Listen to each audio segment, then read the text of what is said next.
Madame, Monsieur, bonsoir. Bienvenue dans ce point de l'actualité. Le médiateur de la République continue sa mission de renforcement de la cohésion sociale. Des localités avaient connu dernièrement des violences, notamment lors de la présidentielle. C'est le cas de Dabo dans la région des Grands Ponts. Adama Tungara y a rencontré toutes les communautés, une séance d'écoute pour les amener à dire non à la violence. La Direction générale des impôts veut faciliter le recouvrement des recettes fiscales. La DGI donne les moyens à ses agents. Elle a remis 234 véhicules à ses services centraux et décentralisé une dotation pour renforcer leur capacité de mobilité. C'était le mercredi dernier au plateau à la Bibliothèque nationale. Et puis en sport, cette bonne nouvelle, enfin, le ballon rond va rouler sur le rectangle vert. Le championnat national reprend le 19 mars avec la Ligue 1. Annonce faite par Mariam Dao Gabala, la présidente du comité de normalisation de la Fédération ivoirienne de football. Elle était face à la presse ce vendredi. Des détails avec Patrick Dadier. Enfin, le bout du tunnel est là. Le ballon pourra à nouveau rouler sur nos terrains. Nous avons décidé de relancer les championnats. De relancer le championnat de Ligue 1, de Ligue 2 au mois de mars, le championnat de Ligue 3 et le championnat de football féminin au mois d'avril. Le championnat de Ligue 1 va débuter le 19 mars 2021 et s'achever le 27 juin 2021. Les championnats de Ligue 2 va démarrer une semaine après, le 26 mars 2021. Il va courir jusqu'au mois de juillet 2021. C'est un championnat qui va se jouer avec 3 poules.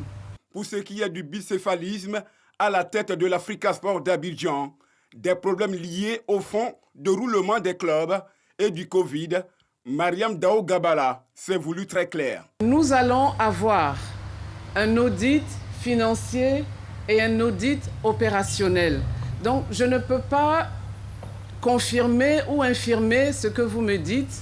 J'attends que les audits me parlent et en ce moment-là, les informations vous seront données. Pour ce qui concerne l'Africa Sport, écoutez, les clubs ont enregistré des équipes. Pour l'instant, je ne pense pas qu'on ait enregistré 2 équipes de l'Africa. Donc, on attend de voir s'il y a 2 équipes de l'Africa. En ce moment-là, on prendra une décision. Enfin, pour ce qui est de l'affaire, Jean-Baptiste Sam Etiassé, l'ex-directeur exécutif de la FIF, Mariam Dao Gabala a fait remarquer que son contrat avec la fêtière est arrivé à son expiration. Dans le reste de l'actualité, assassinat de Chebeya et Bazana en RDC, une plainte déposée contre le général Djadjidja. Ce serait sur la parcelle de cet officier de l'armée congolaise qu'aurait été enterré le corps de Fidel Bazana, le chauffeur et assistant du militant des droits de l'homme Floribert Chebeya.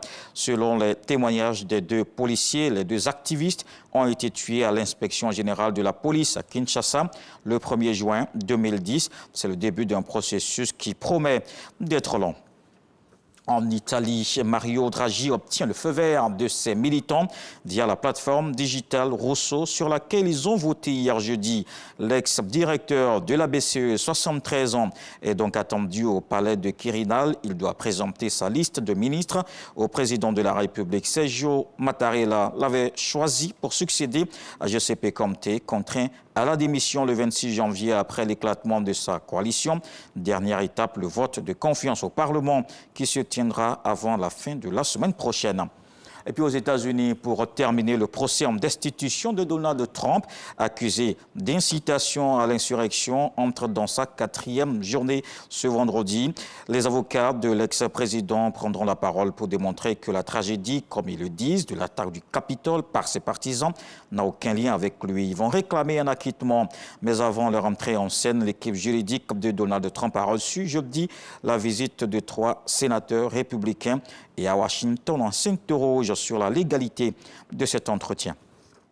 À suivre tout de suite les infos régionales. On se donne rendez-vous à 20h pour la grande édition.